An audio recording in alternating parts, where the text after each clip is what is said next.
नमस्कार, देशोन्नतीमध्ये मी साक्षी आपलं स्वागत करते। बघूया प्रदेशच्या आजच्या टॉप 10 बातम्या।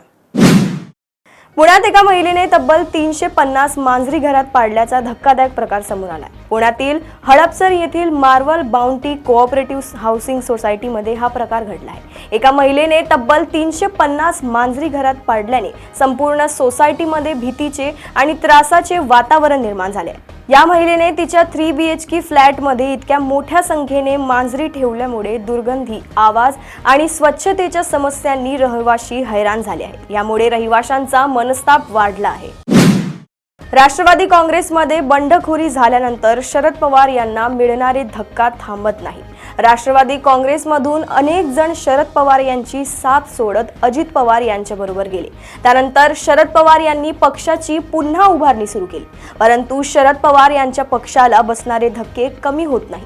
आता शरद पवार यांच्यासोबत अनेक वर्ष काम करणारे माजी आमदार भाजपमध्ये दाखल होणार आहे। या संदर्भात त्यांची मुख्यमंत्री देवेंद्र फडणवीस यांची भेट घेतली।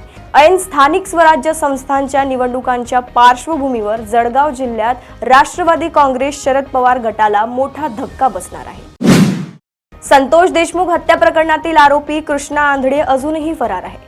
चौकशीसाठी SIT स्थापन केली, मात्र अजूनही देशमुख कुटुंबियांच्या मनासारखा तपास होत नाही। आता मस्साजोगच्या ग्रामस्थांची या संबंधी बैठक होणार आहे। कृष्णा आंधळे सारखा गुन्हेगार प्रशासनाला का सापडत नाही, हा मुद्दा बैठकीत असणार आहे। विशेष सरकारी वकील नियुक्त करण्यासाठी आम्ही वेळोवेळी सरकारला निवेदन दिले, आजपर्यंत सरकारी वकिलाची का नियुक्ती केली नाही? आरोपींना सहकार्य करणाऱ्यांना सहआरोपी केले नाही, या मुद्द्यावर चर्चा होणार आहे।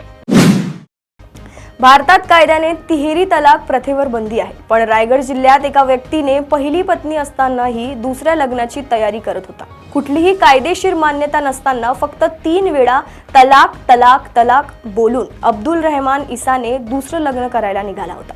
पीडित विवाहित महिला नैना अब्दुल रहमान इसाने हिने पती व सासराच्या मंडळी यांच्याकडून सातत्याने आपला शारीरिक व मानसिक छळ होत असल्याची तक्रार महाड MIDC पोलीस ठाण्यात नैनाचे पती अब्दुल रहमानसह इतर 4 जणांवर गुन्हा दाखल करण्यात आला आहे।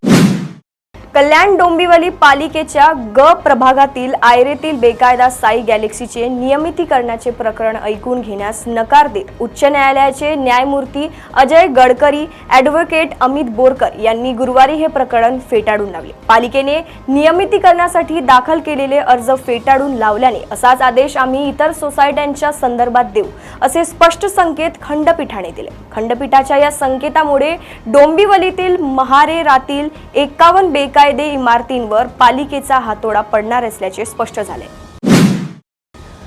अल्पवयीन मुलीला प्रेमाच्या जाळ्यात ओढून तिच्यावर लैंगिक अत्याचार केल्याचा धक्कादायक प्रकार मलकापुरात समोर आला आहे। मिळालेल्या माहितीनुसार दोघांची सोशल मीडियाच्या माध्यमातून दोघांची ओळख झाली होती।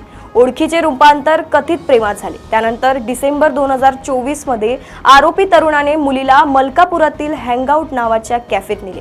तेथे तिच्या इच्छेविरुद्ध शारीरिक अत्याचार करून तिचे सर्वस्व लुटले।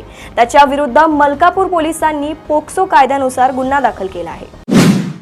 पुण्यातील एका 67 वर्षीय उद्योजकाला ऑनलाईन शेअर ट्रेडिंग फसवणुकीत तब्बल 1.86 कोटी रुपयांचे नुकसान झाले आहे।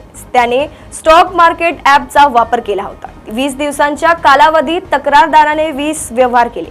यामध्ये त्याला 54 कोटी रुपयांच्या नफ्याचं आमिष दाखवण्यात आलं होतं। या प्रकरणात पुणे शहरातील सायबर पोलीस ठाण्यात अलीकडेच FIR दाखल करण्यात आले आहे। वन विभागाने परदेशातील ॲडव्हेंचर पार्क प्रमाणे आरेवारे येथे पर्यटनावर आधारित सविस्तर प्रकल्प अहवाल तयार करावा। त्यासाठी जिल्हा नियोजन मधून 5 कोटी निधी दिला जाईल, असे निर्देश पालकमंत्री डॉक्टर उदय सामंत यांनी दिले आहेत। महाराष्ट्र औद्योगिक विकास महामंडळाच्या विश्रामगृहात पालकमंत्री डॉक्टर उदय सामंत यांनी विविध बैठकी घेतली होती। आम्ही बाळासाहेब ठाकरे यांचे खरे वारसदार हे उद्धव बाळासाहेब ठाकरे हेच आहेत, हे सिद्ध करण्याकरता लढत राहू आणि सिद्ध करवून दाखवू। पक्ष सोडण्याचा किंवा नाराज असण्याचा काही प्रश्न नाही, असे शिवसेना नेते आमदार भास्कर जाधव यांनी त्यांच्या संपर्क कार्यालयात आयोजित पत्रकार परिषदेत सांगितले। शिवसेना प्रमुख बाळासाहेब ठाकरे यांचे खरे वारसदार हे उद्धव बाळासाहेब ठाकरे हेच आहेत।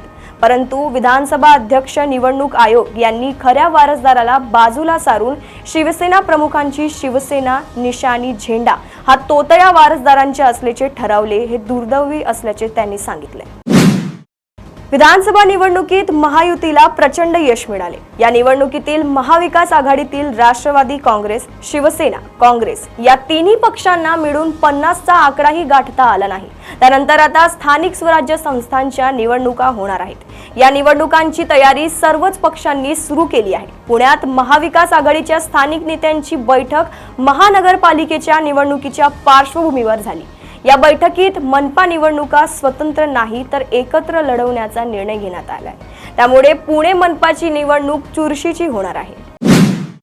प्रदेशातील अशाच टॉप 10 बातम्या जाणून घेण्यासाठी बघत रहा देशोन्नती। नमस्कार। ठळक घडामोडींसाठी देशोन्नती न्यूज चॅनलला सबस्क्राइब करा आणि बेल आयकॉन प्रेस करा।